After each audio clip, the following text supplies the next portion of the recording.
Welcome back to another episode of Beyond the Stable. Today I'm actually joined with dressage rider and coach Pammy Hutton. Charlie, for anyone who hasn't heard of you, I think that's going to be a rare person, but if they haven't, do you want to give like a quick couple lines on yourself? How would you introduce yourself? Yeah, so as you said, dressage rider and coach. What more do you want me to say on that one? No, I think We'll so. dive into it all in a lot of Yeah, detail exactly. anyway. Yeah. So I compete, produce horses, and produce riders all the way through up to Grand Prix, and just work hard every day trying to be the best that you can be. Yeah. I feel like when I was doing my research, I didn't realise that you didn't, I just expected you'd be into horses from a very young age. Yeah. And I found out that you did rugby and rowing and stuff. Do you want to speak a little bit about that and then how it then switched to the horses? Yeah, so I was very lucky. I got to go to a great school. I went to a private school, Cheltenham College, and there you get to do more sports than I think ordinarily you do. Mm-hmm. My household was very competitive, and I've always been sporty. Yeah. It's just something that's kind of evolved, and so I was always like reasonably capable, reasonably fit, and so that's what I went down the path of. I wasn't really interested in horses, to be honest with you. It just wasn't. It wasn't my thing at that point in time. And then yeah, I remember this is now like 20 years ago now. This is terrifying, but I got selected for a rugby tour to go to like Australia, New Zealand, South Africa, and that was all through school and stuff. And that was at the point where it could have gone like either way, like rugby or professional dressage rider. Yeah. Obviously, I chose being a dressage rider. The logic at that point in time was there are less injuries as a rider. But I didn't realise the impact at that age of how hard it is to keep a horse sound. Yeah. And that's what you learn later on. So I was like, maybe actually rugby might have been a better career. Yeah. But it was always going to be a sport. It was always sporty. Yeah. I've always been really sporty. Did you enjoy school? Were you academic at all, or was it sport? If you ask my parents that, I think that might be a bit of a different answer. I think I wasn't academic, but if I applied myself, I was. Yeah.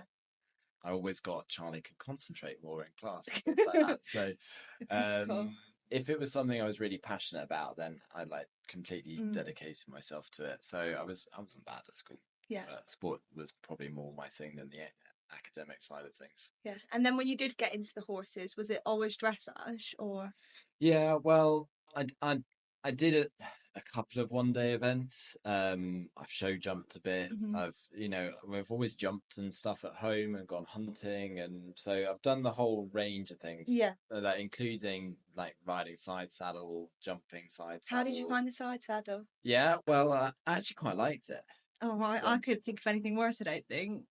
You're locked in, and you just when you're jumping, you just do your jumping. Oh, you jumped in the side saddle. Yeah. Oh God, can never be me. I've done every discipline. Yeah. I think that was kind of my background. Is at Talent, you had to you could do everything, and I think it was important to do all of that. So it's my childhood. It was more about that than anything else. But Mum's always done dressage. My grandmother had always done dressage, and so that was then the natural interest. We had the dressage horses more than event horses at that time, and that sort of thing. Yeah. And then you left school at 16. Yeah. Speak me through that. You went straight into getting your teaching. Well, yeah, actually there is a little bit of a story behind that, because I was meant to stay on at school, right, and my parents had actually paid for my following school fees and things. What was this, for A level? Yeah. And I'd already decided, committed, and it was that summer I was riding for Mum a little bit at the time, and I was just starting to get a handle on how to get a horse on the bit, because I was really not very good. I was awful, and I just then I was like, I actually really want to do this, and Mum was like, right, okay, if you do want to do this, then you have to do it. Did something cause that switch in your brain? It was just I was getting better at understanding how to ride, and it Yeah. made more sense to me, and it all just fell into place like that summer. Mm-hmm. And I like started to feel like I could do it rather than that I was useless, basically. Right.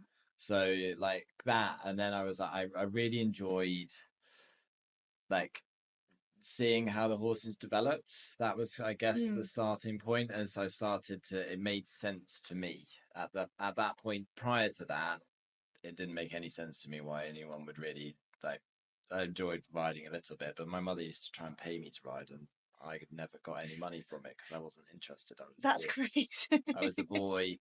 I was more interested in all like the other sports Yeah. and just being a guy, you Yeah. know, just and then just it all started to gradually change from that summer, and then yeah, as I said, I had to commit. If I wanted to do it, I had to do it properly. So then I committed, and What were you meant to be going to study? engineering. What was it? That was my kind of end goal with A levels, and I was going down the like maths and physics and engineering route to then be like a architectural engineer, something like that, design. What was your family's reaction? Well, we've paid for your term school fees, so you need to go and have a conversation with the headmaster.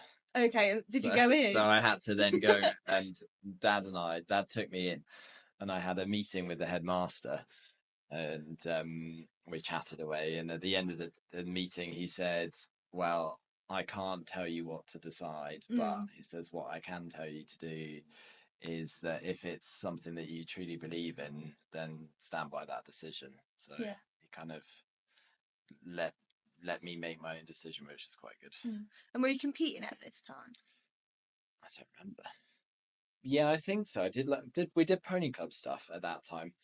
Yeah, and I was just like, that was when it kind of all started to feel like I could do something. Yeah. Then how quickly did you start? Because you were an assistant coach for a bit, were you? Yeah. How Well, quickly did that come so into play? so my mother put me in the middle of the school to teach the students at 15 and was like, right, teach. And I was like, I don't know what to say. She's like, just teach. Just say what you see. Just start. And that's how it, like the teaching bits, it kind of started. Did you enjoy it at that time, or was it a bit like no? Just standing standing in the middle of an indoor school with people riding around, waiting, and they're waiting for you to give them input, and you're going, "What do I say?" You feel like a complete lemon, because it's new to you. Yeah.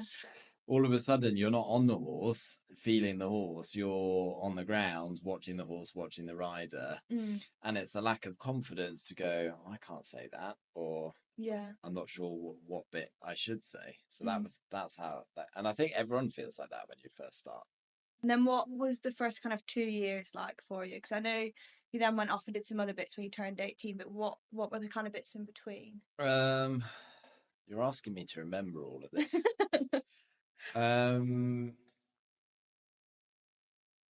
It was just working, like it was riding, teaching, like I got a lot of practice teaching because we had a lot of customers coming in through the doors at Talent. So like I started really kind of working with the students, and I just watched as well. You know, when you're in an environment, you absorb the whole environment. So you don't really know it at the time, but you're taking in on all of that information that's around you, and so then kind of becomes second nature. And so during the early part, it's just about developing your knowledge and trying to find your place in what you can say and that basically.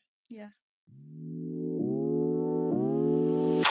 This episode of Beyond the Stable is proudly sponsored by Newbold Verdon Equestrian Centre.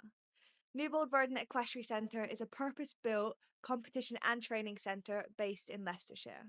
At NVCE, they also have a BHS-approved livery yard where your horse is top priority. They hold unaffiliated and affiliated competitions, including British dressage, show jumping, ACE evenings, and a range of other competitions. They offer frequent clinics throughout the week, including pole work, grid work, and flat work with British dressage judges catering to all abilities. Regular evening demonstrations are held to help guests improve their groundwork and dressage scores. They have an impressive 72 by 40 indoor and 21 by 60 covered arena, as well as their cross-country schooling field available for hire. For more information, check out their website at www.nvec.co.uk or follow them on social media to keep up to date with their event details. Thank you, Newbold Verdon Equestrian Centre, for sponsoring this episode of Beyond the Stable. And then you turned 18 and you went in, trained as an Olympic trainer. Is that correct? Yeah. Tell me a bit about that. Yeah, so this is when I was now starting to be a bit more competitive. I'd done a couple of junior teams and stuff, and I was on the world class program at the time. And do you want to, because I'm so stupid, do you want to Yeah. give some context on what that actually is? Okay, so it works in a full circle now because I'm now a staff member on the world class program. So basically, it's very different now to what it is when I was on it. Right. Essentially, the concept is the same thing. So, like the whole ethos of the world class program is to try and produce medal winning performances at championship level. Okay. And so you've got riders coming through the levels, and there's a selection criteria, and if you meet the selection criteria, you put your application form in, and then you go to selection. Selection now is totally different to what at my time. I had to ride in front of judges and trainers, and then we had a 2-hour meeting with I remember my second meeting was with Richard Davison and Dr. Beschkosteimer. Okay. So pretty intimidating people when you're 18, 19, 20 odd years old. And I remember Richard asking, he was like, how many ligaments are there in the horse's leg? Yeah. And I was like, I know this because I've done my BHS exams. And you go dry in your mouth. And then after the interview, I came out, and then another rider on the program was like, did they ask you how many ligaments there were in the horse's leg? I was like, yeah. I'm like, God, they must have done that to everybody. It really put me on the spot. And I was like, me too. So it's like now we've learned that actually that doesn't help. It's not so relevant to developing talent. But so anyway, so the program that is quite rigorous in terms of its selection criteria and all that kind of stuff. It's UK sport money and government money, depending on what level you're at, right, to develop riders. So it's all a funded program. It's meant to sit above the level of your national academies. So within British Dressage, you've got your British Dressage National Academy. Below that, you've got your Foundation Academy and so on. And it sits above that. So we've got our level that I'm on, it's Podium Potential Pathway, which we call P3. Got Podium Potential, which is P2, and then Podium, which is P1. So your podium riders, they're in dressage, they are Charlotte, Gareth, Carl, Lottie. And then your P2 riders, they're your championship contenders, like Becky Moody, for example, that hopefully is looking to get on a championship team in the next year or so. So you've got all of that, and then you've got your podium potential pathway. So that's your so we are young riders and under 25 Grand Prix. And so my role, well, when I was on it, so we were looking to kind of go up through the levels basically. And so when I say I was on world class program, that was then we had squad training sessions, but we also had other opportunities to. So Caroline Griffith, who now manages the podium riders, she was what I am now and doing my role back then. And so we had conversations, and at that time there was funding available to go and do some training with and experience things that we never really get the opportunity to experience. So that was when I got the opportunity to go to Germany and train with Johnny Hilbrath, and that was fantastic, really, because I went back twice. I went back once because of the funding and because I was able to for a couple of weeks, and then I took all my horses back there and basically lived there for a short period of time. So So fun. yeah. Do you have like a core memory from that time? Yes.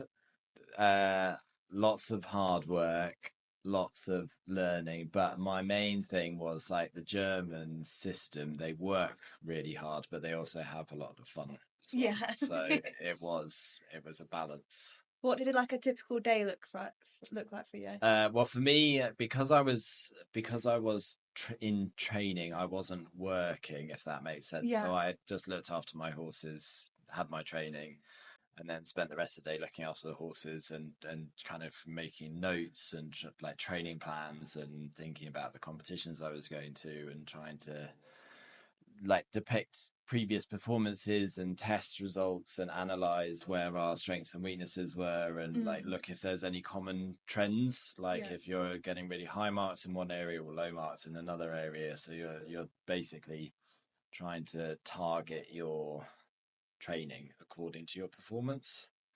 Whereas like in like the yard, for example, they like Johnny was at the time in his like 60s, I think. He would ride 15 horses a day.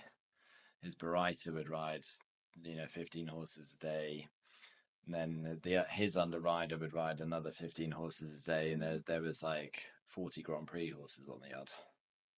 So it's an amazing experience. Yeah, it sounds amazing. How long were you there for? That second time, kind of 6 months or so. So it's like on and off for a bit. It was like just under a year. What did your family think of you going across at such a young age? They were great. Off you go. Off you go. See you later. Exactly. That like so I got shipped out when I did like my first.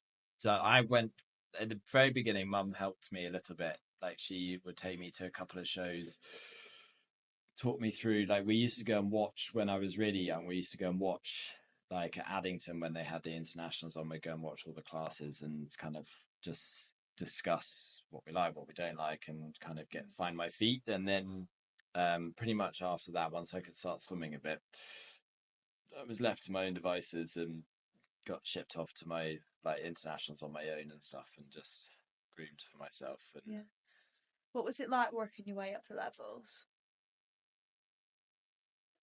It was quite easy because at that time you need to take into consideration like what I was very privileged in what I had available to me, and I don't take that for granted because you make the most of what you've got.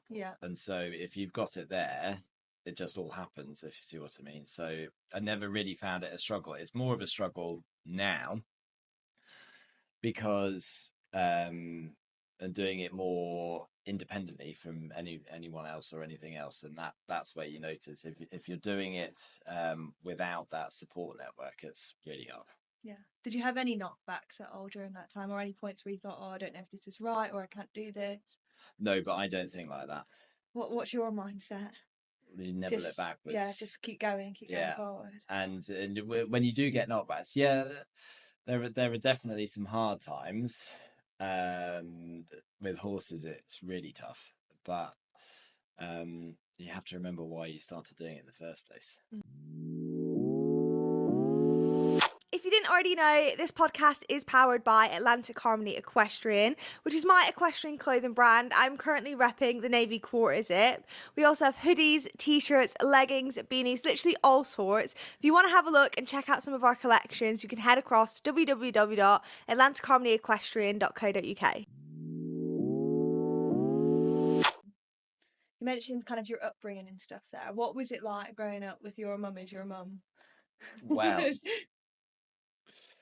I think training with family is always difficult. I think it's really difficult terrain to manage, and like I was always very respectful of my mother and her successes and who she was as a person, but it was really hard to just different styles. Like I'm quite calm, quite laid back. I take it seriously, but like I'm more just it will happen when it happens sort of thing. Whereas my mother's much more, no, you do it now sort of thing. And so like as I was finding myself as a person, there were periods of time where it was really tricky, and she didn't help me for a bit. Yeah. And then I just had training from other people. Is there something that she taught you that sticks with you? Yeah, probably just get on with it. Um, and stop thinking about it. Just do it. Because by the time you thought about it, you've missed the moment anyway. So you should have just done it, and then not regretted not doing it. How does your guys' relationship differ from when you were younger to now? Yeah, it's very different now. I think, like I'm more mature. I think that like that's the same for everybody as you go through life. As you become older, you see things through a different perspective. You have much more understanding of the bigger world around you, and also then what your parents were going through during that time as well, and what they were trying to do to help you succeed, and all of that sort of stuff. You see it through a totally different lens. So that helps. And also then like she, we both kind of just have better respect for one another, and she sees how hard I work and what I do, and now we work together really well, and we have done for 10 years or so now. Yeah, she's clearly a big inspiration to you. Who else would you say inspires you or inspired you back then? So I mean, I've been lucky to work with some really amazing people. I think you take something from everybody. I think ultimately at that time, probably Carl's the other biggest inspiration.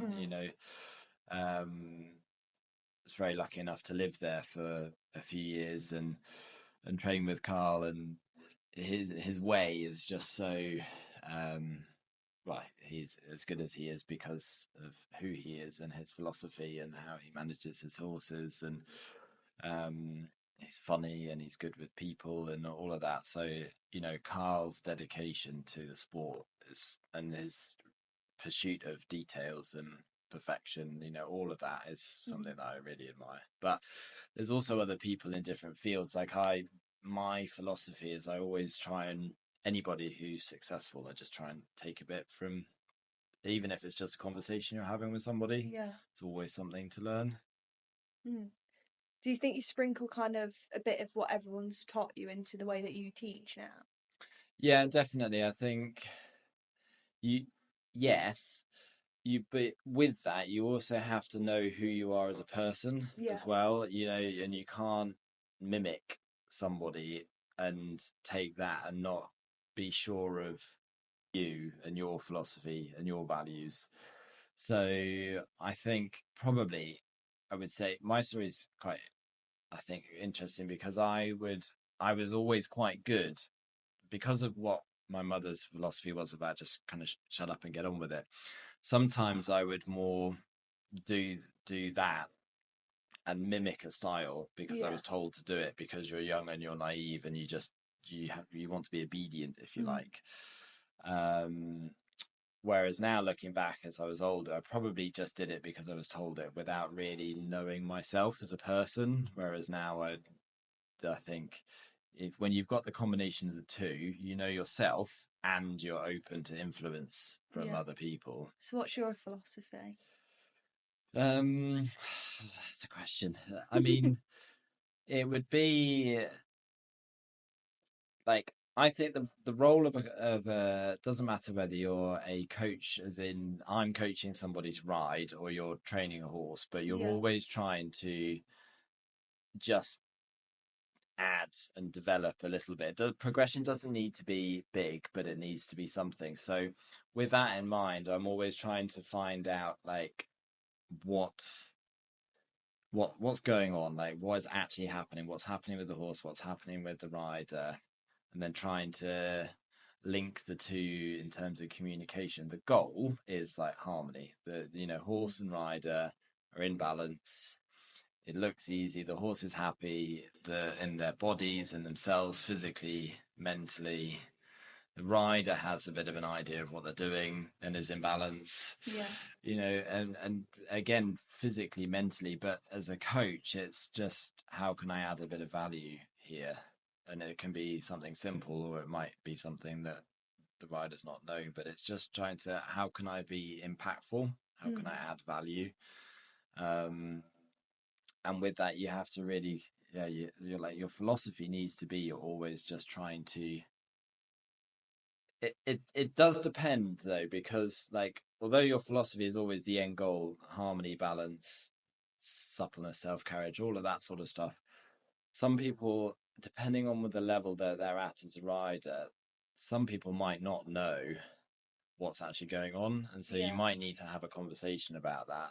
And then other people, um well, like generally speaking, at the top end, they should know what they're doing because they're already good.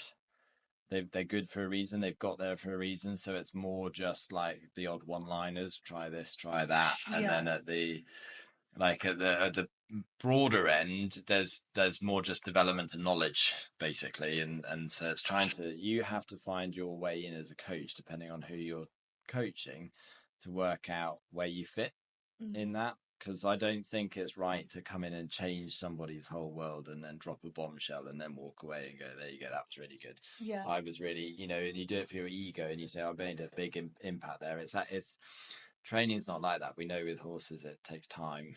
You've got to do it slowly. It takes 10 years, it takes 12 years. It's a long time of consistency. So you've just got to add little bits that make a difference, and then they all compound. Yeah.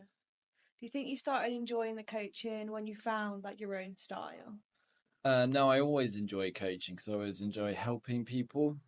Think, um, I think you have your style, and then you, like, something happens, either on a horse, off a horse in your life, and then you change you're always changing. I think, like, we as humans, some people maybe don't change more than others, but I think anybody that's in a sport or trying to be better at something, you're always trying to develop. So I think you never really know exactly what you're doing, because at the moment you've decided that's me, next Yeah. month that's a different, hopefully a better version of you as well. But I always like helping people. What would you say the hardest part is about being a coach?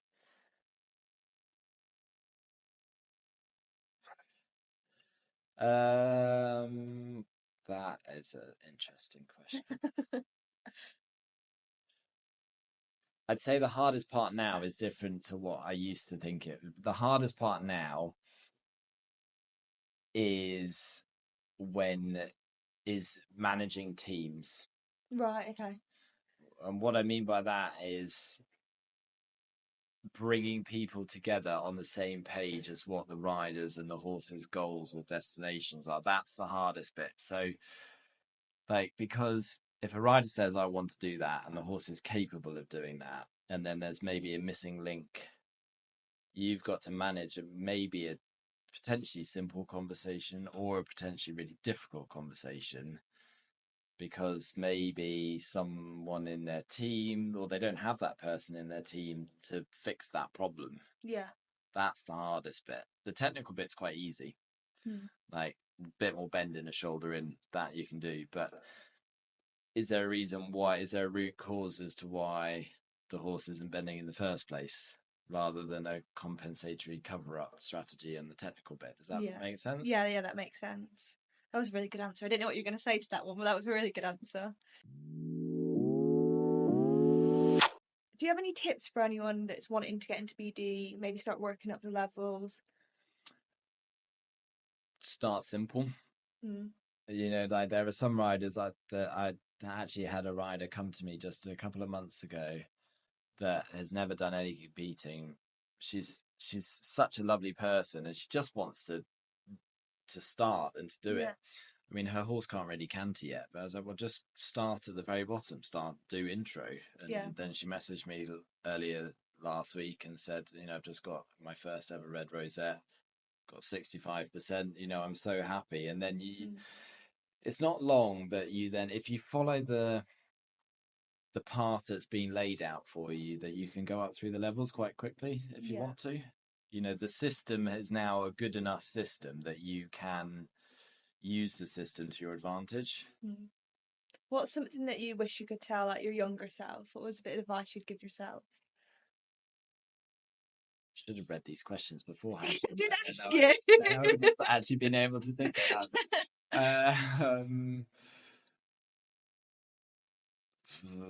I would say, like, yeah, it's that old cliche. Everything happens for a reason. Would I change anything? No, because you know it's all meant to happen.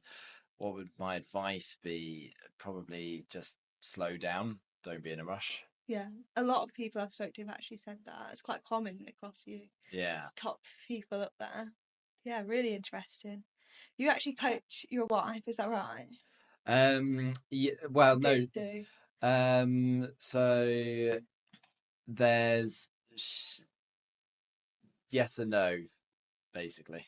How do you find that when you do? Yeah, I think we have a well, it's actually I find it harder to be coached than she does. Right. What are the challenges? Well, when anyone's telling me what to do, that's the simple answer. And when it's someone close to you, then you have a slightly different response to when it's someone that's not inside the family. Yeah. I'm like, I'm doing it already. I know it. I'm just pointing out. Yeah. I don't like to be wrong, which is my problem. But no, the other way around, it actually works fine. Oh, good. You've started to do quite a bit on camera, or have been doing a bit on camera, horse and country. Obviously, you're doing this today. Yeah. How do you find the camera stuff?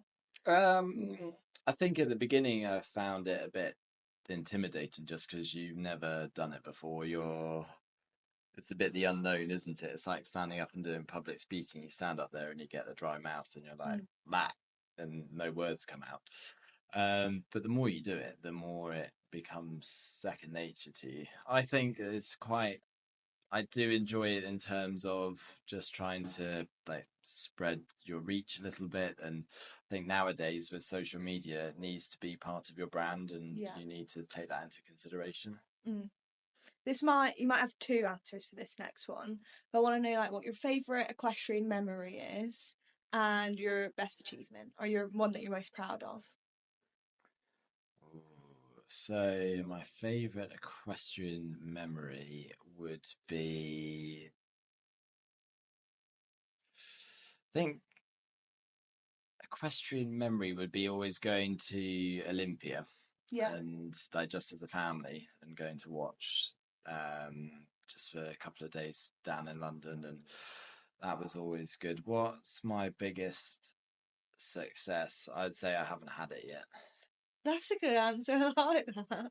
What goals do you have coming up? Is there anything that you can see in the future that you'd go, if I can do that, that'll be. Yeah, but they're miles away. Okay. They're like, I feel like it's taken forever to get to this point, and now I feel like, oh, we've still got miles to go. Yeah. So we'll see. I mean, you never know, but um, I just want to I'm really proud of the horses we've got at the moment. There's been a slow road with a couple of them just to start with, but hopefully we're building a bit of traction now, and then in a couple of years time we'll be where I anticipate we'll be. Yeah. Do you have any short-term goals coming up maybe for the rest of this year or next year? Yeah, I mean they're all doing like their relevant classes that they need to in terms of like trying to get various qualifications and actually just help their development and training and things. But I'm more of a long-term thinker, so they'll like I'm out competing and they're doing stuff, but to me that's not. I pay some attention to it because I want to win and I want to be good, and I don't want to be going out not doing well. Yeah. Because I want to always put my best foot forward, but I'm not interested in the journey up to that. If you see what I mean, I'm really conscious. A lot of my philosophy is about like longevity in mind and doing everything in the right way, physically and mentally, for the horse. So if we need to take a step backwards and then go forwards again, then that's what we'll do. But I'm really like, my goal is Grand Prix and to be successful at Grand Prix, and sometimes that road can go like this or like that and then plateau a bit. And so I just kind of campaign them as and when they're ready at the level that they're at, but I'm not too interested in the short-term goals. How did you find ownership over the years? Yeah, I mean, it, it it's what you're asking in that question is how do you find people? Because it comes down to people at the end of the day, and the people that you build a relationship with. I've been very lucky to have some really good owners. I mean, inevitably you don't get, like, not everybody clicks with everybody, so there are some that are really successful, and then there are others that aren't successful. I think important thing is as you become a little bit wiser, you have to be quite quick to acknowledge when they're not working, to deal with it and manage that situation as effectively as possible. And probably I've learned more about communication skills now, because I was thinking about this the other day. Like, when we as riders, we ride horses. We don't deal with teams of people and humans. You know, we like animals. Someone said the other day, it's like, I don't like people. Now I don't, it's I like people, but my point is that actually we spend our lives focusing on how to communicate with an animal, not with a human. And so actually as riders, one of the skills that I feel we lack sometimes, and it needs developing, is communication skills. And so I think as I've tried to develop that myself better, that's become better too. Through the years, have you ever had any confidence knocks, maybe falls or something that's affected your confidence? No, I'm the opposite. I need to manage my confidence sometimes. Need humbled. Just be like, just take a check here and be a bit realistic. That's not that as a personality. That's not me. I'm not. I just keep Yeah, amazing. This podcast is called Beyond the Stable, so I want to know what you do outside of horses for fun. What you do beyond the stable. Okay, so I run. Like the last year or so, I've been doing some races, and that's been really interesting. And the first race I did, I actually said to Sandy at the end of the race, I was like, it's really interesting competing and taking the horse away from the competition part of it. And her response was, well, that's because you can't blame the horse for making a mistake. I was like, well, yes and no, but like, my overwhelming feeling was like, I go in with like as a partnership, and like you go in together, and then you take that horse away from you and you realize you're completely isolated on your own. And it was a really interesting observation about what athletes go through when they're, performing, versus like we're lucky we've got another animal to be able to perform with. It was quite interesting from that point of view.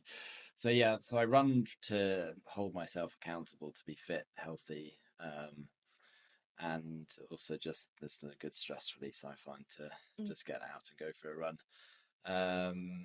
And then I have to say I don't have much free time, and I'm quite bad for that. But then other than that, just spend time at home, really. What does a day in your life look like now? All over the place. It's quite hectic. Not every day looks the same, and it can range from having a relatively easy morning and spending a bit of time at home catching up with paperwork and admin and all the rest of it that you always need to do, and then riding and teaching a bit, to then it can be leaving the house at 3 a.m, and riding or not riding, and then coaching 18 lessons in a day. And then just the last couple of years, when it's been so busy, driving through the night from one end of the country to the next to get teaching, to then teach the next venue, and then drive back through the night to make sure I'm back in the right destination and to match up in my diary, because my diary's so jam-packed that if I don't do that, then I can't connect all the dots. So God, we were lucky to get hold of you today. Then. I know you say you haven't had like a confidence knock or anything like that. Do you have like a pre-competition ritual you do or anything? Do you get nervous before you go into competitions, or is that still quite? It depends on I wouldn't say I get nervous. Like, what I try and do is like control the controllables. Mm. So I try and think of like I think we all develop rituals and routines.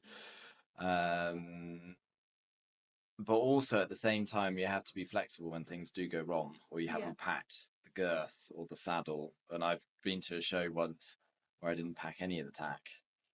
And Not a single bit. What did you do? I just knocked around on a few friends' doors and said, "By the way, I've not got my bridle. You don't happen to have a spare bridle, do you? And I don't have a saddle." Were you able to compete then? Yeah, I actually won the regionals. Oh, Yes, there you go. But if that had happened and I wasn't able to cope with that, yeah, it could have been a completely different situation. Mm. So I do try and keep a balanced outlook that yes, I have a list, and I go through my list all the time of what needs to be in the lorry, what I need to pack for myself. And you find a bit of a structure in terms of the horses will need their massage at this point, you get on at this point, you do your warm-up routine and all of these sorts of things, and that kind of dictates what you do. But then you do have to be a bit flexible because inevitably things do go wrong. Yeah. My final question for you is, who do you think would be a good person for me to interview? Who should I get on the podcast? Ooh. What discipline are you thinking next? Any. I love speaking to loads of different types. Okay.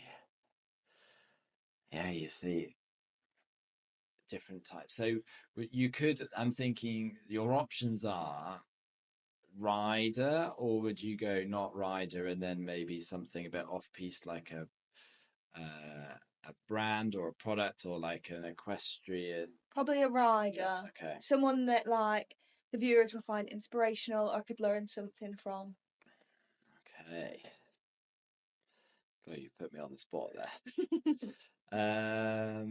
Well, naturally, I'd say some of my peers, but trying to get hold of them is probably Would be the an most art. difficult thing. So for me,